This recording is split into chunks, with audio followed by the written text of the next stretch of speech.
Mbappe, Thuram, Mbappe!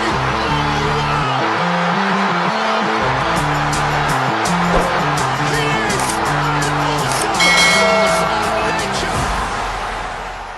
ስፔናውያኑ አሰልጣኞች የታክቲክ ጦርነት የሚጠበቅበት ወሳኙ ጨዋታ ያልተጠበቀው ሆኖ ተጠናቀቀ።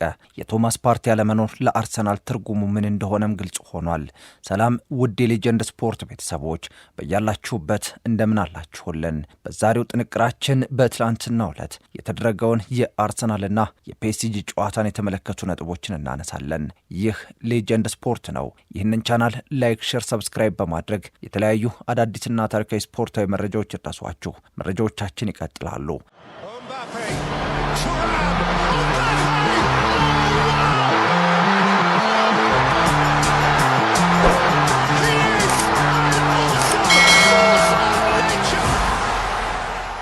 ትላንት ምሽት የአውሮፓ ሻምፒየንስ ሊግ ዋንጫን በታሪካቸው ማንሳት ያልቻሉት አርሰናልና ፒኤስጂ የመጀመሪያ ዙር የግማሽ ፍጻሜ ጨዋታቸውን በኤሚሬትስ ስቴዲየም አካሂደዋል።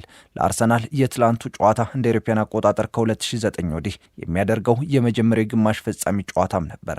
አርሰናል ዘንድሮ ባደረጋቸው የቻምፒየንስ ሊግ የመጨረሻ 8 ጨዋታዎች ላይ ሳይሸነፍ እዚህ የደረሰ ሲሆን ይህ ለፍጻሜ ከደረሱበት የ2005-2006 የውድድር ዓመት 12 ጨዋታዎችን ያለመሸነፍ ጉዞ በኋላ የመጀመሪያውም ነበር። ይህ ጉዞ ግን በፈረንሳዩ ቱጃር ክለብ ትላንት በፒኤስጂ ተገጥቷል። በእንግሊዝ ክለቦች የሚቸገረው ፒኤስጂ ወደ እንግሊዝ ተጉዞ ባደረጋቸው የመጨረሻዎቹ 6 ጨዋታዎች ያሳካው ብቸኛው ድል ሊቨርፑልን 1-0 ያሸነፈበት ነበር። ከዚያ በመነሳት ኦፕታን ጨምሮ ተንታኞች ለፒኤስጂ የሰጡት ግምትም ዝቅተኛ ነበር። ቀድሞ የነበረው ትንተና ግምት ነበርና በሜዳው ውስጥ መድፈኞቹ የበላይነት ተወስዶባቸው ታዩ።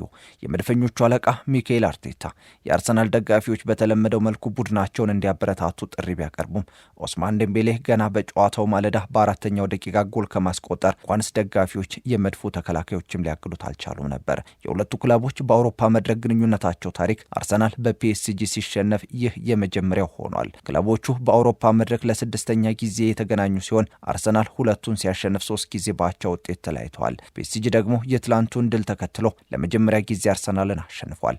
በዚህ ጨዋታም አርሰናል 5 ግቦችን ፒኤስጂ ላይ ሲያስቆጠር ፒኤስጂ ደግሞ 4 ግቦችን አርሰናል ላይ ማስቆጠር ችሏል። Mbappe, Thuram,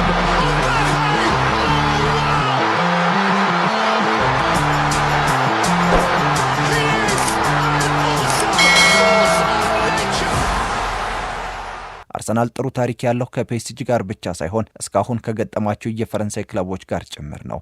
ፒኤስጂን ጨምሮ ከገጠማቸው 5 የፈረንሳይ ክለቦች ጋር 15 ጨዋታዎችን አድርጎ 9 ጊዜ ሲያሸንፍ 4 ጊዜ ተሸንፏል። ያምናውን የአውሮፓ ሻምፒዮንስ ሊግ አሸናፊ ሪያል ማድሪድን በደርሶ መልስ ጨዋታ 5-1 በማሸነፍ ለግማሽ ፍጻሜው የበቃው አርሰናል ከፍተኛ የማሸነፍ ግምት ቢሰጠውም በኦስማን ዴምቤሌ ብቸኛ ጎል ተሸንፎ ከሜዳው ውጭ ላለው ጨዋታ የቤት ስራውን አክብዶ ተመልሷል።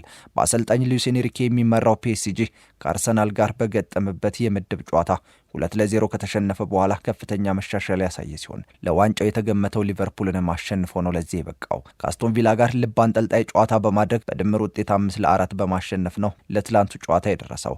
አርሰናል ቶማስ ፓርቲን በቅጣት ምክንያት ሳይጠቀም በተለይም በመሃል ስፍራው ላይ የበላይነት እንዲወሰድበት አድርጎታል። በአንጻሩ አርሰናል በተቃራኒ ቡድን መረብ ላይ ያደረገው ሙከራ በዕለቱ ድንቅ ብቃቱን ሲያሳይ በነበረው ግብ ጠባቂ ዶናሩማ ሲከሽፍበትም አመሸ። የአርሰናሉ በረኛ ዴቪድ ራያም በተመሳሳይ ብዙ ለግብ የሚሆኑ ኳሶችን ማክሸፍ ቢችልም ከግብ ክልሉ እየወጣ የአንድ ተከላካይ ሚናን ሲወጣ ነበር የቆየው። ይህም ሆኖ ፒኤስጂ የሚቀመስ አልነበረም። ይልቁንም ፒኤስጂዎች ኳስን እግራቸው ላይ በማቆየት አርሰናሎችን ለተደጋጋሚ ቢጫ ካርድ ሲጋብዟቸው ነበር። በተለይ ይህ ደግሞ የተስተዋለው በመጀመሪያው ግማሽ 45 ነበር።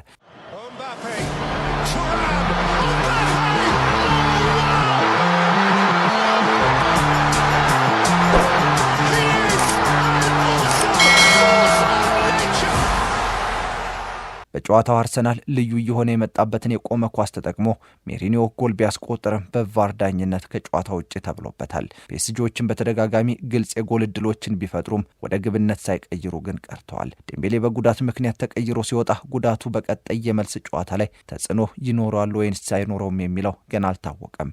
ጣሊያናዊ ተከላካይ ሪካርዶ ካላፊዮሪ፣ ጋብሪኤል ማጋሊሽ፣ ካይ ሃቨርትዝ፣ ቶሚያሱ፣ ጋብሪኤል ሱስ እና ጆርጂኒዮን ለረጅም ጊዜ በጉዳት ምክንያት ከቡድኑ የተለዩ ተጫዋቾች ናቸው። ሉዊስ ኤንሪኬ ቡድኑ በቡድናቸው ውስጥ የጉዳት ዜና ሳይኖር ነው ይህንን ጨዋታ ያደረጉት። በዘንድሮ የቻምፒየንስ ሊግ መድረክ ኦስማን ዴምቤሌ 11 ግቦች ላይ ተሳትፎ ያደረገ ሲሆን ቡካዮ ሳካ በበኩሉ 9 ግቦችን አስቆጥሮ 6 ለግብ የሚሆኑ ኳሶችን አመቻችቶ አቀብሏል። ሁለቱም ቡድኖች ለመጀመሪያ ጊዜ ቻምፒየንስ ሊግ ዋንጫዎችን ለማንሳት የሚያደርጉት ጨዋታ ልብ አንጠልጣይ ሆኖ ወደ መልሱ ጨዋታ ተመልሷል። በጀርመኗ ሚዩኒክ በሚካሄደው የፍጻሜ ጨዋታ ዋንጫውን ለማንሳት 180 ደቂቃዎች ይቀሯቸዋል። ይህ ሌጀንድ ስፖርት ነው። ጥንቅራችን አበቃ። ይህንን ቻናል ላይክ፣ ሼር፣ ሰብስክራይብ በማድረግ አዳዲስና ታሪካዊ ስፖርታዊ መረጃዎች ይድረሷቸው። ቸር ቆዩልን። Mbappe. Thuram.